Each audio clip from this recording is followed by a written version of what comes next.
Welcome to the IISS webinar series. My name is Virginia Comolli and I'm the Research Fellow for Security and Development here at the IISS. This webinar, titled The Aftermath of Impeachment in Brazil, Changes Amid Political Crisis and the Fight Against Corruption, will explore the political environment in Brazil following the decision to move forward with the impeachment of President Dilma Rousseff. We will also discuss the resulting policy shifts, which are likely to be significant, and the strategic implications of corruption. The discussion will begin with an assessment by Antonio Sampaio, Research Associate for Security and Development at the IISS. In his work, Antonio analyzes non-state threats in urban areas and state responses, mainly in Latin America. He also writes regularly on Brazil's foreign policy and its regional and global ambitions. You can find a link to Antonio's latest article, How Brazil's Left Destroyed Itself, on the IISS homepage. Following Antonio's presentation, we will open up the floor to your questions. The easiest way for you to ask a question is via the chat function. You can do that right now or at any point during the presentation. The questions will come through to me and I will then read them out and put them to the speaker. Without further ado, I would now like to hand over to my colleague Antonio Sampaio. Thanks a lot, Virginia. So, as you are probably aware, there's a lot happening in Brazil. Almost every day when I open the Brazilian newspapers, there is a massive, groundbreaking discovery or revelation. So if I go through these events too quickly, don't hesitate to ask me to provide some, explanation or further details during the Q&A session. So just as an introduction to what is happening, the vice president and now president Michel Temer assumed the office of the presidency following last week's Senate vote that basically opened the formal hearing for Dilma Rousseff's impeachment. And this has forced Rousseff to leave the presidency for 180 days while hearings are conducted in the Senate under the command of the president of the Supreme Court. So that's basically where we are now. Most Brazilians, insiders, experts, journalists, most of them believe that it is unlikely that she will return following this procedure. Basically, there will be another Senate vote after these hearings in the Senate, another round of votes by the senators. But given the overwhelming majority that voted in favor of impeachment last week, 55 to 22, it is unlikely that they will vote in favor of Dilma next time. So basically, two things make this current moment very, very interesting and unique in Brazilian politics. The first reason is that this past week, it's the first week under the new administration, it has seen the most dramatic shift in policy priorities in Brazil since the Workers' Party, or PT, to which Dilma Rousseff belonged, came to power 13 years ago. And the second reason is that it shows a massive change in the way that Brazilians interact with their political elite. There's a significantly lower threshold of tolerance for corruption, more political activism in the streets, and therefore a more volatile and fluid political environment than we are used to. So today, first I will explore a little bit the road so far and how Brazil's relatively recent victories against corruption have led to the downfall of the PT administration, the main leftist force in the country and formerly identified with an ethics in politics discourse. Then I shall run through the political tensions underlining the social contract in Brazilian democracy, the new interests and views of the population, and how it is increasingly clashing with a broken political system.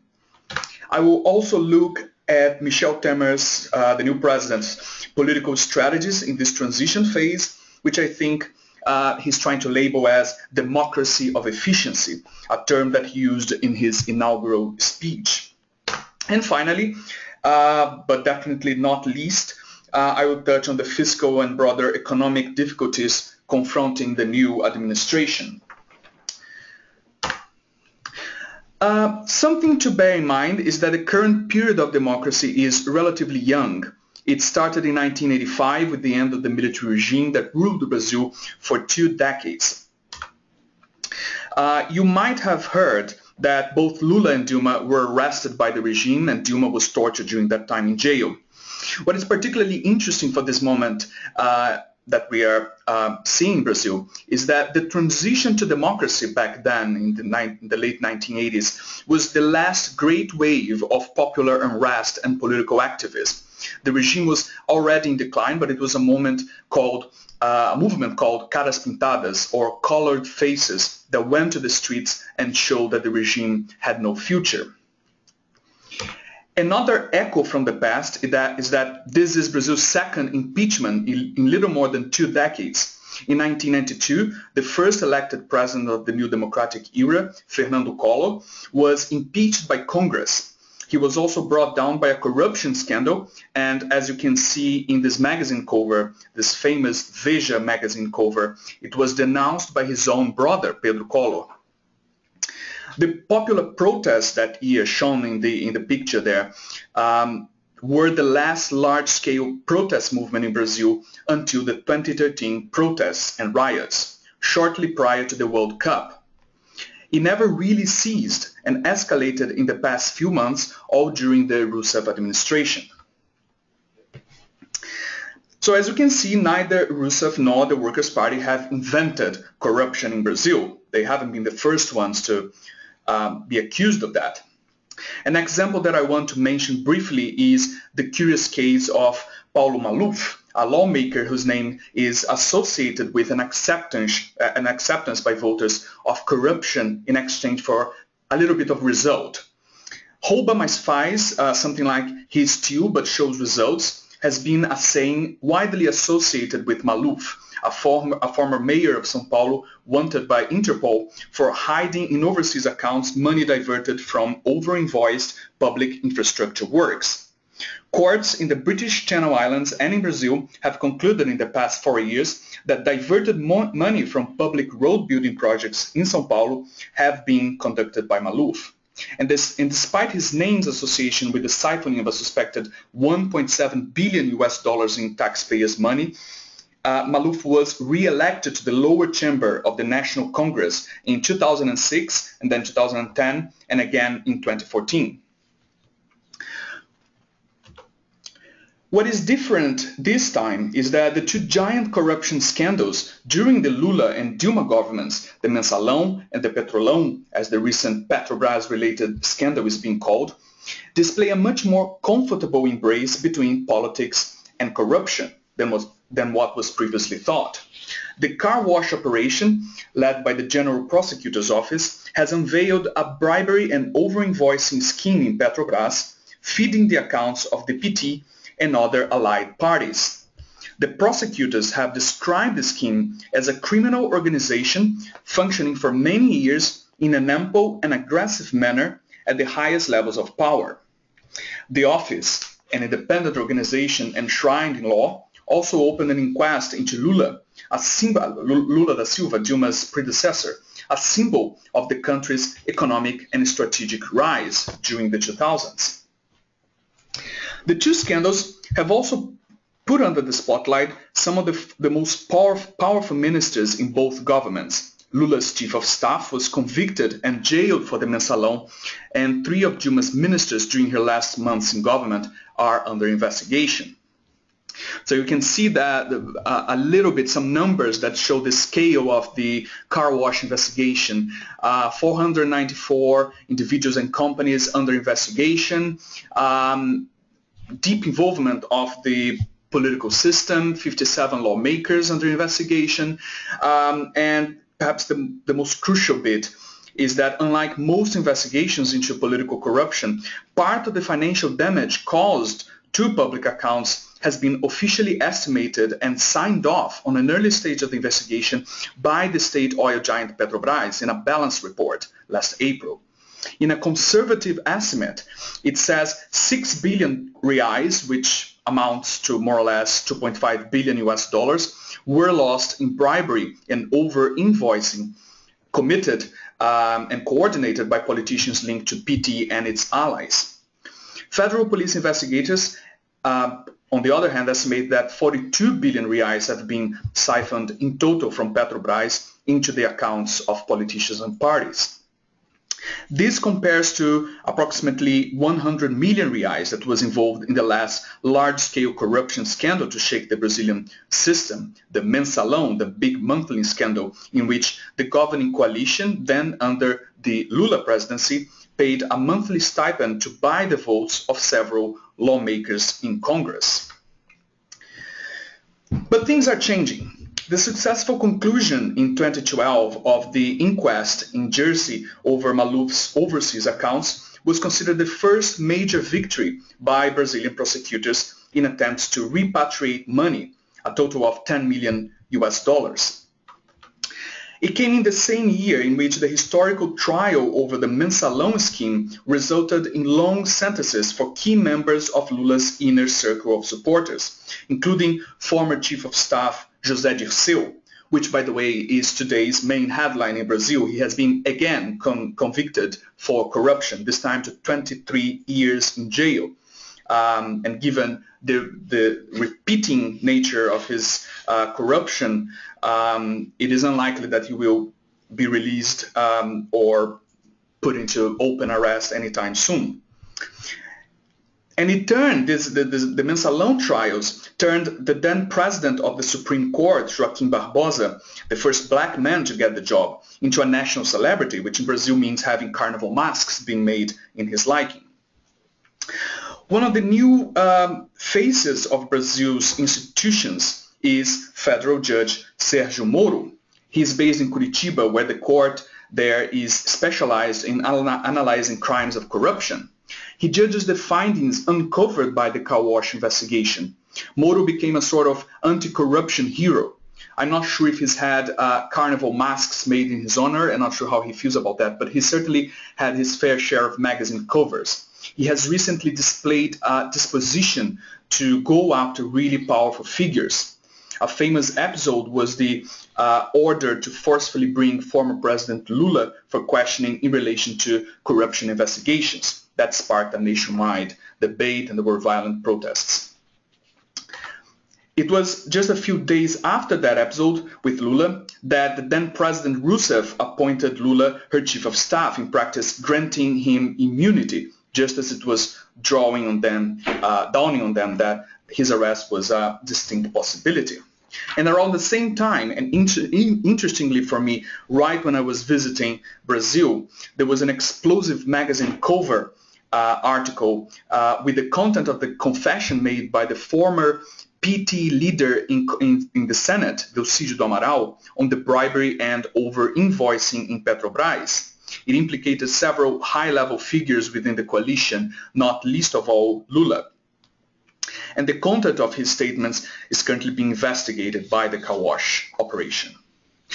Again, we see how the present is disturbingly echoing the past corruption scandals, reflecting the view by many Brazilians that they had been cheated into believing many of the supposedly ethical politicians of the previous 2 decades. That is, of course, reflected in the choice of words for this cover by Isto É magazine, which is the same as we saw in the Veja cover article that revealed Fernando Collor's corruption in 1992. So at the time it was Pedro Collor tells everything, and now they went for Delcídio tells everything. As a result of all this, distrust contaminated Dilma's administration, legitimacy and political standing, making her government a practical impossibility. She left the government with only a handful of loyal friends and allies and just few non-PT parties or ministers left in her government. During her last days, she even had difficulties getting governors and mayors to answer her phone calls.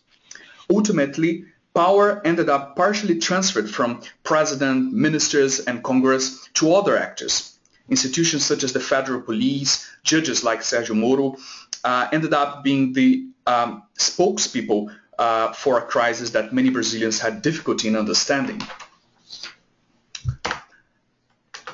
So this is a graphic that shows her, plunging approval ratings that went from 43 percent of Brazilians in December 2013, down to 31% in mid-2014, and then shortly after her re-election, it plunged again to 12%, and in March 2016, shortly before her impeachment, it was 10%. It reached a low of 9% in December 2015. And that is a picture of the 13th March protests that brought a record 3.5 million people on the streets asking for Dilma's resignation or impeachment.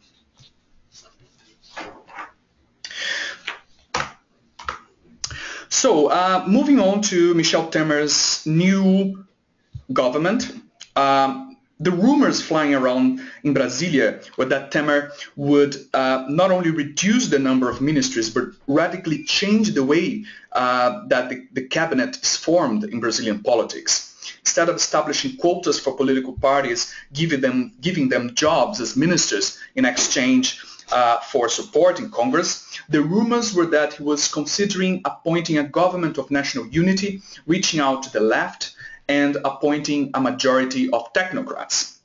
Instead, we got a cabinet formed solely by old white men, all coming from established center-right and right-wing parties, many with extremely socially conservative views. This is the first time that the federal cabinet in Brazil, the ministry, is left without any woman since the early 1980s, back during the military regime. Temer's response to the backlash against this lack of diversity showed how strong is the urge within Brazil's fragmented party system for the president to bow to the wishes of influential politicians and their desires for ministerial jobs and the influence that comes with them. He blamed party leaders for the lack of female ministers, since they were the ones responsible to fill the quota of their political factions in the new cabinet. So in political terms, the Temer administration did not start well. Amid the ongoing car wash anti-corruption investigation that has severely affected key names linked to the PT and Rousseff's administration, Temer appointed nothing less than 3 ministers involved in the scandal. They have been cited at different stages of the investigation for allegedly receiving bribes linked to the corruption ring at Petrobras. His early political choices seem to show his prioritization of a strong coalition to guarantee strength in face of a fierce opposition by the PT, which still holds a sizable presence in Congress. It is also meant to ensure a safe passage of intended reforms in the labor and social security systems, which are deemed essential for Brazil's economy. But the presence of names involved in car wash almost immediately evokes the risk of instability given the growing intolerance of Brazilians towards corruption. And that brings us to the broken political system I mentioned at the beginning. Traditionally, Brazilian coalitions are so complex that successive governments have had to make deals and give key ministerial jobs just to keep a bewildering array of parties in line. Rousseff once had a record of 37 ministries, gathering 10 parties. When the scale of the economic crisis began to sink in, she reduced that to 34, and now, in the past week, Temer drastically cut that number to 22 ministries, gathering 11 parties in his cabinet, out of a total of 23 parties represented in Congress. Many of these parties lack a clear ideological inclination, which makes politics in Brasilia seem disconnected from the interests of the population. Amid this ongoing political tension and the lack of a clear mandate, the Temer government, under Finance Minister Henrique Meirelles, a former central bank governor, will have to rebalance public accounts. So on the left side, you see the evolution of federal government accounts, expenditures, so income minus expenditures excluding interest rates. So until 2013, Brazil had primary surplus, a primary superávit, and then in 2014 we had Brazil had a small, not small, but still much smaller than now, deficit of 17 billion. reais, and then in 2015 the official number reached 114 billion reais. And on the right-hand side, I just wanted to display how the accounts change, the accounting change, which is basically linked to the budgetary maneuvers or creative accounting that led to the downfall of Dilma Rousseff. So the year began with a promise. The year of 2015 began with a promise by the Rousseff administration to save 66 billion reais, so to have a primary surplus of 66 billion reais, which amounts to more or less 25 billion US dollars. In July, these aim, as it was starting to become clear that it was impossible to achieve, so the government reduced that to 8.7 billion reais, the estimate for the 2015 account of the government or surplus. And after the public ombudsman that oversees the budget discovered the fiscal maneuvers by the Dilma administration, basically hiding some expenditures through state-controlled banks in order to make the deficit seem smaller than it really was. So the ombudsman discovered and ordered the Dilma Rousseff administration to account for that in the numbers. So we went from a estimate of 8 billion reais of surplus to a deficit of 114 billion reais in 2015.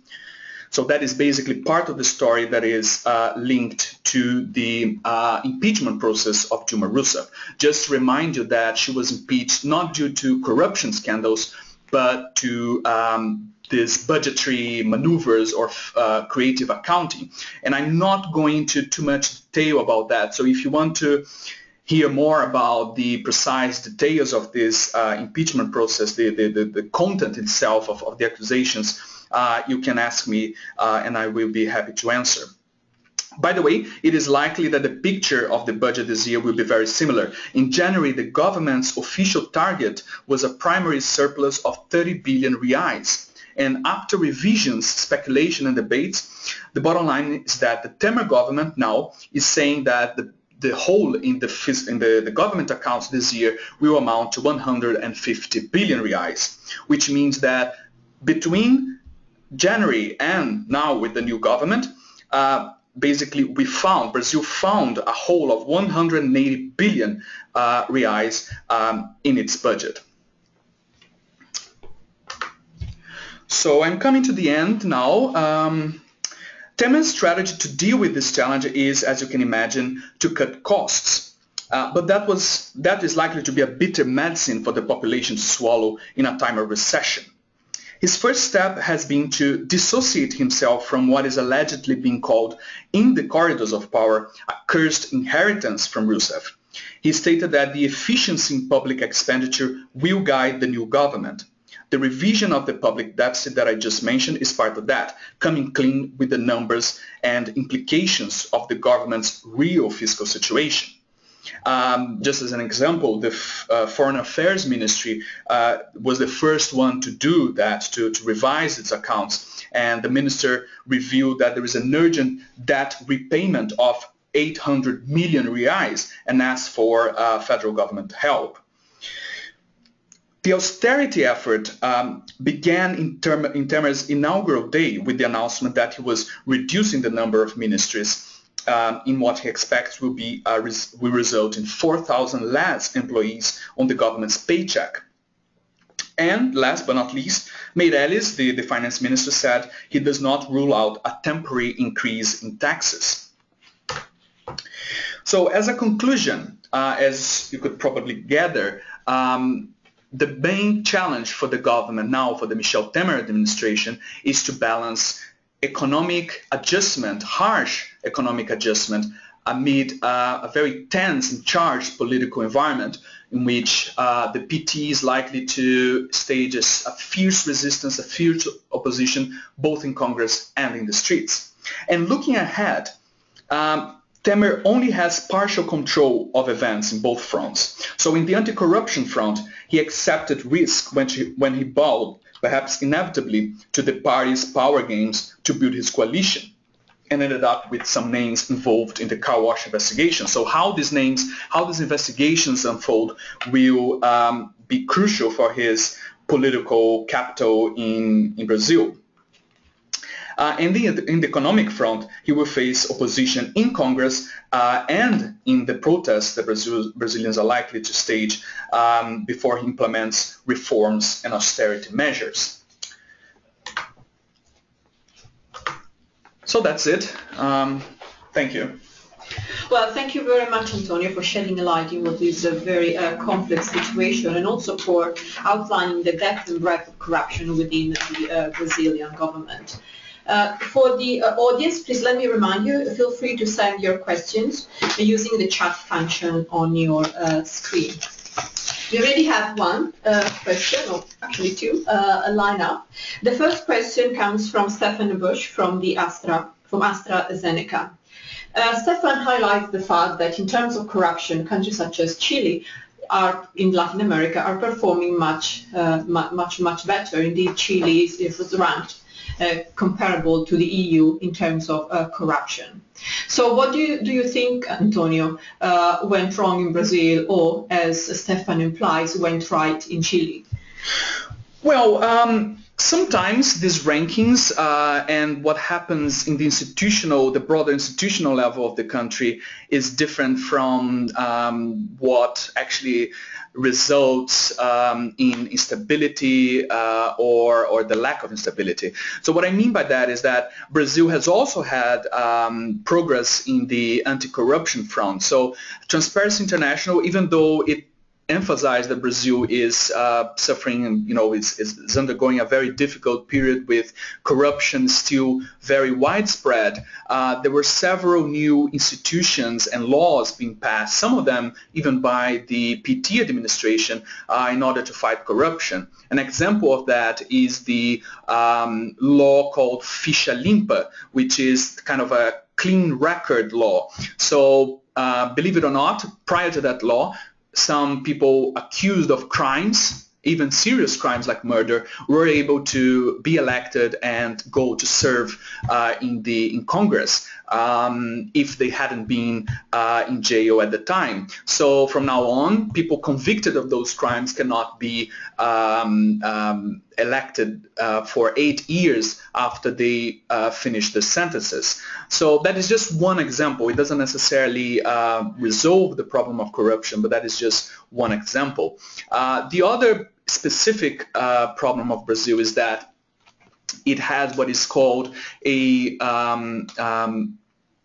coalition presidentialism. So in many ways it is as I wouldn't say unstable, but it's the coalitions are as unstable as coalitions in parliamentary systems. But unlike parliamentarism, in presidentialism, you cannot just dissolve the government, implement a non-confidence vote, and then a new government takes place or a new leadership takes place. In presidentialism, it is much more complex, and because this give and take in politics has taken place for so long, Brazilian politicians became accustomed to these maneuvers in the backstages of power. And sometimes when you open the newspaper in Brazil, the political coverage is not about the bills that are being passed, but they focus on the deals that are going on in order to get new jobs in government. A certain party just got a new ministry because it supported the government's view on this and this and that. So it's really entrenched, this culture of give and take in politics. So combined with a political system with 23 parties represented in Congress, and this entrenched corruption, then we end up with a very toxic mix. Thank you. Judith Ritz from the Hungarian Academy of Science wonders whether there will be any implications for the Olympic Games. Any views, Antonio? I'm getting this question a lot lately, and I think that the implications will not be very damaging for the Olympics. I think the most visible implication, I think, would be the possibility of protests in the streets.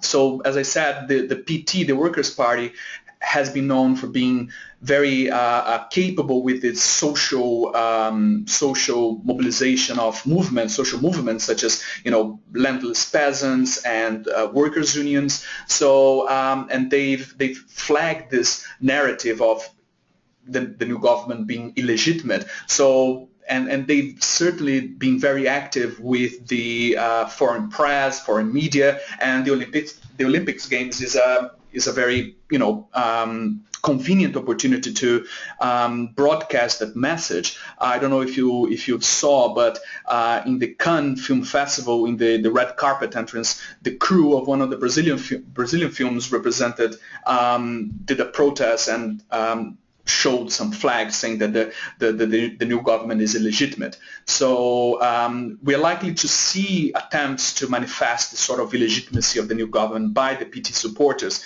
but I don't think that will be very disruptive. Plus, the security detachment in the streets will be massive, thousands of army soldiers plus, hundreds of police officers. So I don't think that it is likely to be very disruptive. Thanks. It looks like a number of our participants are very interested in the public opinion. So, Antonio, how do you think people are reacting to what is happening? And are the people confident that the new government will deliver? How are people dealing with the idea of a corrupt government being able at all to deliver public good? Yeah. As there's going to be a piece that we're just finishing now on the different aspects of the new government, of its challenges and records so far, which is going to come out by the ISS in the form of a strategic comment. Basically, what we say there is that in terms of economic policies, the new government started very well, and it was well received by those who matter in terms of investment, confidence. So basically, the promise to conduct austerity measures, the promise to be straightforward and honest with the budget deficits, this has all been very well received by the markets, by the business community. So Brazil is likely to have a bit of a confidence period in which the international investors and companies will feel a bit more confident and a bit more optimistic about the future. And this is very, very important for the restart of investment, of economic activity. But in political terms, in his political moves, the new government has not been very smart. So as I said, the new cabinet, lacking any women or any people of African origin, is extremely has been extremely opposed by the population. It does not represent the population, and it's seen as a move towards the past. So some observers in Brazil have even flagged that this was a kind of a naive move by such an experienced politician as Michel Temer. But again, the reasoning that he probably followed was that his priority right now is to get a stable and strong congressional majority to approve his intended reforms and austerity measures. And then again, we fall back into that old problem of Brazilian coalition presidentialism, in which you have to do a lot of give and take deals to form your government. But it has not been very well received on that front. Thank you. And as a natural follow-up on that question and this give and take that you mentioned, Antonio, as part of creating a coalition government, Richard Bridge wonders whether you think Brazil needs a new constitution to reduce the number of parties. And do you think this is doable? Are there any precedents for that? There are several ideas and proposed bills being introduced in Congress in order to make constitutional amendments. So it's not a new constitution, but it's a constitutional amendment in order to raise the threshold for a political party to be formed. So it would raise the threshold needed in terms of votes. So it would have to have a specific, very well represented number of votes in a given state or in the whole country in order for a party to qualify to be represented in the National Congress. And presumably there would be similar requirements for state level legislative branches. So Michel Temer hasn't said clearly so far that this is going to be one of his priorities. I think that he has several fires to put out, and he's giving priorities to the ones related to public accounts, the economy, and the reforms in the social security system and the workers' regulation, the labor regulation. So there are ideas about how that is going to be achieved. But I don't think it's going to happen in this administration by the Temer government, but it will certainly feature in the electoral campaign for 2018. To continue on these rather technical issues, Pierre-Louis Legault from Risk Advisory Group would like some explanation, because a proportion of MPs in both the Congress and the Senate are not directly elected by directly to their position by popular vote. Can you explain how this works? Well, there are a few positions that are made permanent, but the thing is that for the Senate, the mandates are for 8 years, not just 4. So that leaves them with some sort of security, job security, if you will, and that has been, identified with this disconnect from the need to promote the needs of the population, and instead promoting their own interests in terms of jobs, in terms of, and then when you reach the corruption investigations in terms of getting bribery and things like that. But I don't think that is the main reason for the problems for the political system. So I think in terms of political reform, the main problem is to reduce the number of ministries, and perhaps by reducing the number, encouraging a little bit more, consistency in terms of policy strategies, in ideological identification. The party that is currently in power, the PMDB, has been in coalitions since the beginning of the democratic period in the 1980s. So, and few people can tell you exactly what it stands for. It's never had a presidential candidate. So it's basically a party that exists to get jobs in government, and it's very strong in states and municipalities, especially in poorer areas of the country, in which it uses its political weight in order to get budgetary resources to implement these reforms and this development in these areas. So that's what needs to be done. The number of the parties and the content of these parties need to change. Okay. Paulo Cesar Leal from the Brazilian army wonders whether you think Brazil is under some kind of a color revolution. I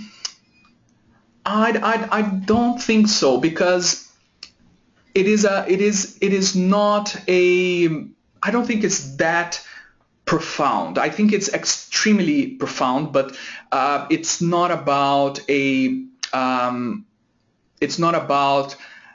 the changing a political system from something else into democracy. It's basically ensuring, that's what the popular interest is, ensuring that the current democracy works. And works for the people. So I think that's basically what's behind these protests. And it's about corruption as well. So it's and corruption affects, unfortunately, all sectors of the political spectrum in Brazil, and more importantly, it's perceived as affecting all sectors of the political spectrum. So I think it's predominantly on the efficiency of Brazilian democracy and on the new ways of conducting politics without corruption. So it's not as ideologically charged as the color revolutions in Eastern Europe, I think. Okay. How about the 2018 elections? Do you think there are any chances for the PT to come back, Antonio? Oh yeah, yes there is. Basically Lula remains one of the most popular figures in the country, and his previous speeches, it became quite clear that he still has it, in terms of speeches, in terms of charisma, in terms of evoking passionate responses in his audience when he speaks about the economic elite or the right-wing sectors of society kind of conspiring against the social progress that was unquestionably being made during his government and also during Dilma Rousseff's government. So Lula, if Lula runs, there's a real chance that he will be elected.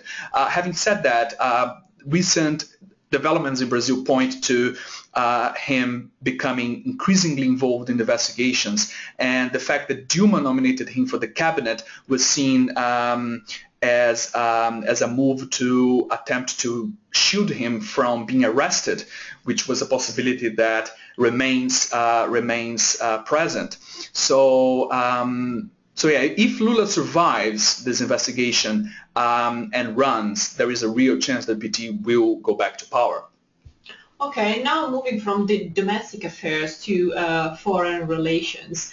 ISS Director General John Chipman wonders how the Temer's government will position itself towards the remaining left-leaning governments in Latin America, i.e. Venezuela, Ecuador, among others. Yeah, the foreign policy is the area in which we will see, and we're already seeing, the most drastic shift and the quickest change, I think. So after the manifestation by some of these leftist Bolivarian governments, such as Venezuela, even El Salvador, more distant from Brazil, and also Bolivia and Ecuador, voicing a concern about a possible coup in Brazil, the Itamaraty, the Foreign Affairs Ministry, issued a very, emphatic rebuttal of that, saying that these comments show a profound misunderstanding of Brazilian constitution, and that the whole process was followed constitutional aspects and also had institutions, very strong institutions behind them. So there was this very quick and very strong rejection of criticism by the leftist governments by the part of the new minister, José Serra. José Serra is one of the most powerful men in the country, and his nomination to the foreign ministry shows a real strong signal that foreign policy will be an important aspect of the government. And he has always, he's from the PSDB, the main center-right opposition to the PT, so it's basically the second largest political force in the country, and he's always been identified with a more with a foreign policy view and with an overall ideological view that is more to the right. So it's bound to distance the Temer government from the previous administration. And in his inaugural speech as minister, Serra said that the new foreign policy will follow the interests of the country, not of a party. So he was very emphatic, very keen to make this, to establish this difference between the previous foreign policy and the new foreign policy. Okay, back to domestic affairs. What do you think is the likelihood that President Temer will attempt to suppress the Lava Jato operation? And if so, how do you think he's going to do that? I think that he will have I think that he will try to put the car wash investigation under a bit more control. So the new justice minister, he announced some moves to appoint, changing the rules in which the head of the general prosecutor's office is appointed, giving more power to the executive branch. So that has been seen as a first attempt. And I think Temer will perhaps not directly be involved in those attempts, because he understands the already skeptical view of the population towards him, because he's an old school politician. He's had 3 decades in Congress. He's very experienced in this game. So people already see him as being part of this corrupt system, even though he has not been very directly involved in corruption so far. So in summary, I think there will be some attempts, but mainly through the new justice minister, in terms of giving more power to the executive in how the leadership of these independent institutions is chosen. But he has named the car wash investigation as one of the progress, one of the areas of progress that Brazil has had in the past that should not be changed. And as I said, the new national heroes are people like Nelson Barbosa, the judge, the former judge, and Sérgio Moro, the current judge leading the car wash in the Curitiba Federal Court. So there is very room for maneuver in that sense. So he can't do a lot, but he will try to do something, I think. Okay. On a point of clarification, during your presentation, Antonio, you have discussed the new administration, but isn't Temer an interim president? He is indeed, yeah. That's a very, very important point. But the reason why I said the new administration is that there is very little chance that Rousseff will return for the reasons I stated. So most observers in Brazil, and I think the government itself, the way that it's changed policy and its promise to implement this new austerity and economic policies, it views itself as being a new administration, and it's also viewed by most of the Brazilian population as being a new administration. But it is, in fact, an interim president, and if Rousseff is, in the unlikely scenario that Rousseff is found to not to be impeached by the Senate, the same Senate that voted comfortably for her impeachment will vote again. And in case she returns, she will probably dismiss most of the ministers, but she doesn't have to. So the ministers that are currently in power, some of them might even remain. Okay. Well, this whole impeachment debate has been a very heated one, very polarized and polarizing. For all the people who are unhappy with Dilma Rousseff's conduct, there are also those who argue that this whole process is part of a coup. How would you respond to those claims? This narrative of a coup has been one of the main lifelines for Dilma Rousseff during her last weeks and months in government, and it's a bit puzzling because during the previous 13 years, she's led, Lula and herself have led this PT administration, and they've implemented some anti-corruption measures and reinforced the independence of institutions such as the General Prosecutor's Office, the Supreme Court, the General Ombudsman of the budget. So after that, and following a very long process of investigation into her accounts, there isn't much factual basis to say that this is a coup. So basically, the main argument being voiced is that her predecessors, PT's predecessors, such as Fernando Henrique Cardoso, have also committed the sort of budgetary maneuvers that she's accused of. So there is a law that is called the law of fiscal responsibility that that says that there are some crimes of responsibility that the president must not commit, and if the president commits these crimes, it's liable. He or she is liable to impeachment. So this fiscal responsibility law is basically one of the items is that public controlled banks such as Banco do Brasil and Caixa Econômica Federal cannot fund the federal government. And in fact, the federal government has delayed payments to these banks and in fact made them, in practice, made them pay for the social welfare programs such as Bolsa Familia, the conditional cash transfer programs. And the fact is that Fernando Henrique Cardoso has committed this same thing. However, it's not clear that the fiscal responsibility law, which was approved by the end of his administration, if that law was in place during the whole process that led to that fiscal maneuver. And also there's a question of scale. I mean, the Fernando Henrique administration budget maneuvers is now estimated at about R$1 billion, and Dilma's amounted to more than R$40 billion. So there's a deep gap between the two. Of course, any crime is a crime. However, the fact that previous administrations have done the same doesn't really answer the question of whether she did it or not, and therefore is she liable to answer for a crime of responsibility. So, in summary, I mean, there is this view that it is an injustice towards Rousseff, given the widespread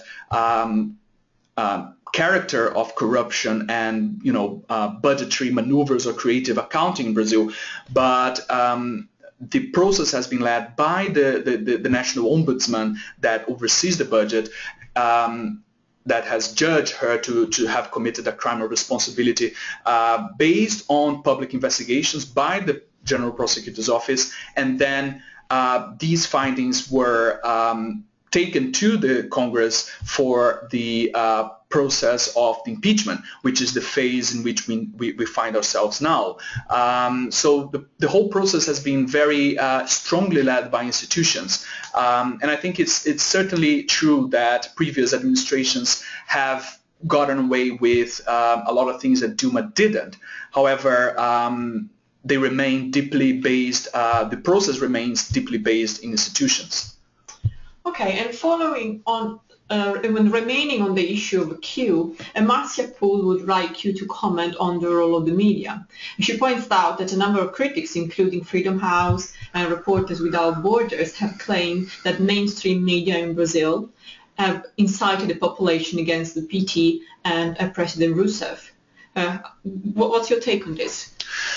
The Brazilian media has been one of the key actors in anti-corruption investigations in Brazil. And I try to reflect that in my presentation by pointing to the two covers that were landmarks in Brazilian anti-corruption efforts. So in 1992, a cover article denouncing corruption by the Fernando Collor de Mello administration led to his downfall. And the same sort of article with a very explosive revelation by the former leader of the government in Senate led to, basically fed the fire of the impeachment.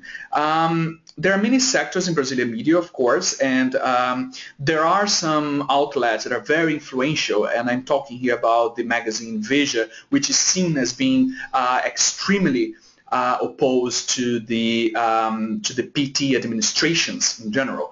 However, as a follower of the Brazilian media, and during my time there in February and March when I visited, I saw that the Brazilian media was extremely careful in the way it dealt with the situation because the political situation was already so tense.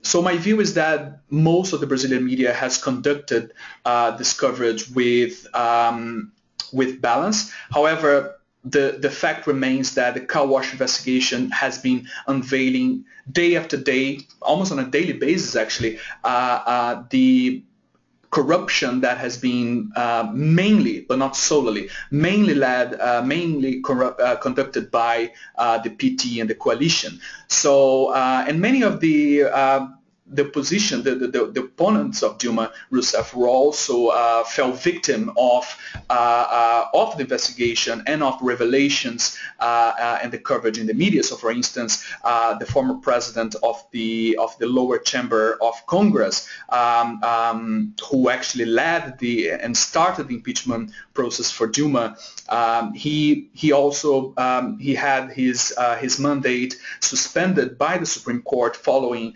an investigation that was widely covered by the Brazilian media. So I think we don't have a widespread violation, nothing on the sense that the comments you're citing seem to suggest. But there are some sectors, and some influential sectors of the Brazilian media that remain deeply opposed to the PT. And I'm speaking mostly about the Veja magazine because of the way it is perceived by most of the population. Okay. Laura Morrison from BP wonders what you think the outlook for Petrobras is under the new administration, both in terms of its role in the economy, but also this prospect for its rehabilitation as part of the national fabric and also national reputation. Yeah. Petrobras faces a very difficult moment, of course. Its main enemy at the moment seem to be the fall in the international oil prices. So it's had, for the past few years and months, it's had to withdraw from several foreign markets, foreign investment. It has de-invested abroad, and it's now trying to rebalance itself. The Petrobras has also suffered with the requirements by the federal government to maintain a minimum of national participation in the pre-salt oil reserves, so the offshore oil reserves that are quite extensive and were discovered during the Lula administration. So Petrobras was by law required to be involved in all of those projects, and national components had to be, that there was a threshold of 30% minimum national component for all major pieces involved in those oil exploration.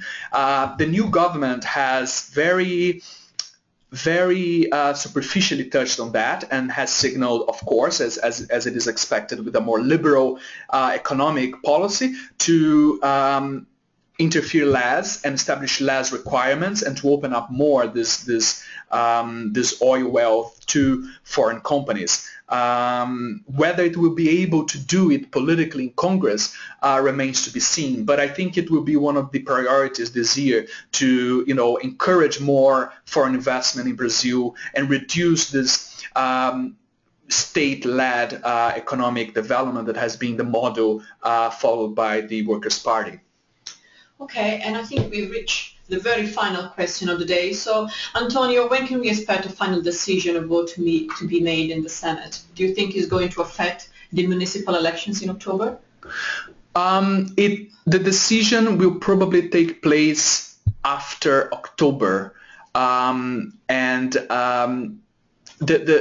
think there is a small likelihood that it will run for more than 180 days, in which case Dilma Rousseff would have to go back to the presidency. But given the the stakes and the priority that this political process has taken in all Brazilian institutions, I think it is unlikely that it will take longer than that. How the PT will be affected in the municipal elections is a very good question. Given the past examples, for instance, the mensalão, the monthly stipend scandal, came out during the first Lula presidency, his first term, and he was re-elected to be president even despite that.